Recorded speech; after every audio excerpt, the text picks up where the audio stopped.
My guest this evening is Jenny Donegan, and you can go to her website if you'd like, jennydonegan.com, and we're just going to be chatting away here.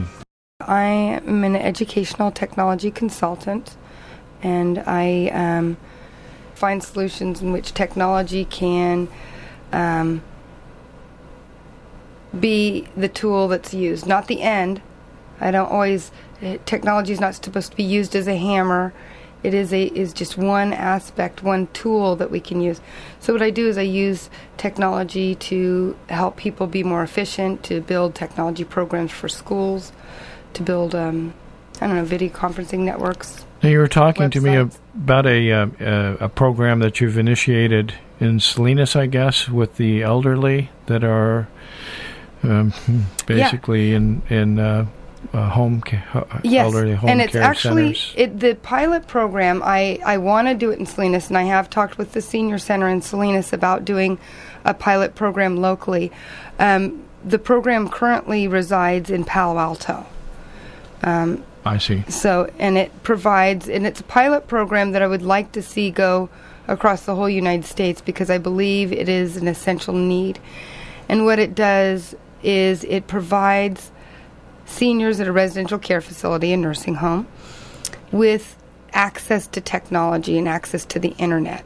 So what the program does is it provides computers, the internet, and high school students to be able to allow residents to be able to access and leverage the internet. And most of the residents are in their 70s and 80s, so they don't even know what they're missing. They don't know what they're missing, you know. They know what a library is, and they know how much they love the library.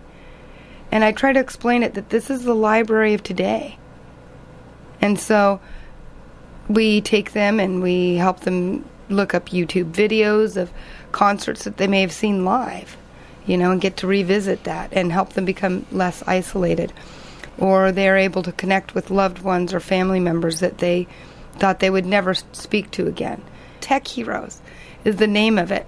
So the kids are the tech heroes, and they're there to be the champions for the seniors and help them become unisolated. And an interesting point you made earlier, that the children, the kids, then have access to the older generation and the knowledge that these folks are taking with them as they leave the planet. It should all be shared. This should all be set up so that we're all in creating an ongoing process. But here we see it, the process ends at death. Yes, and our society has really propagated an isolatory, if you would say, if that's a word, but a society that promotes isolation. So we promote isolation by putting our elders into a home and closing them up there and giving them 3 meals a day, and and leaving. To think about it. You get to 80 years old, you've done all this in your life, and that's where you end up, isolated. So then we take the youth, the high school kids. People are always complaining, oh, my kids are always texting, or they're always in their faces in the computer. It's like, don't act like you don't have control. You do. You're the parent. You need to exercise that. So what I like to do with the youth is then they get to see, instead of using the technology to isolate or to disassociate or to ignore society or ignore their parents or whatever they want to do with the technology that may be unhealthy, they're able to turn that around and see what a valuable tool it is to connect with an older generation. Yeah, they're able to learn also the history through a real person. And that is where the proverb that talks about, the Indian proverb that says that when an old person dies, a library burns. And so how can we preserve those libraries? Well, there's lots of different things that do that. The StoryCorps organization, they record stories and put them in the Library of Congress. But what can we do from person to person, right? So how can you instill in these youth values and things of connecting with people? You do it with that other generation. So I'm seeing some beautiful things happening that are even more amazing than just them finding their friends that they haven't talked to in 20 years, and a high school kid feeling like, wow, I was able to help this lady use Skype and see her granddaughter.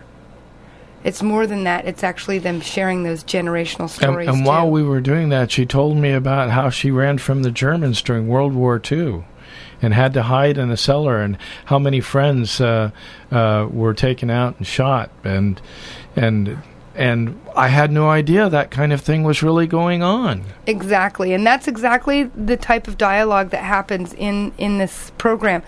I had one student go, "Oh my gosh, I'm learning about the Great Depression, and Spence right here, he lived through it. Wow. A human, how cool is that? Human textbook. What a concept. You want interactivity?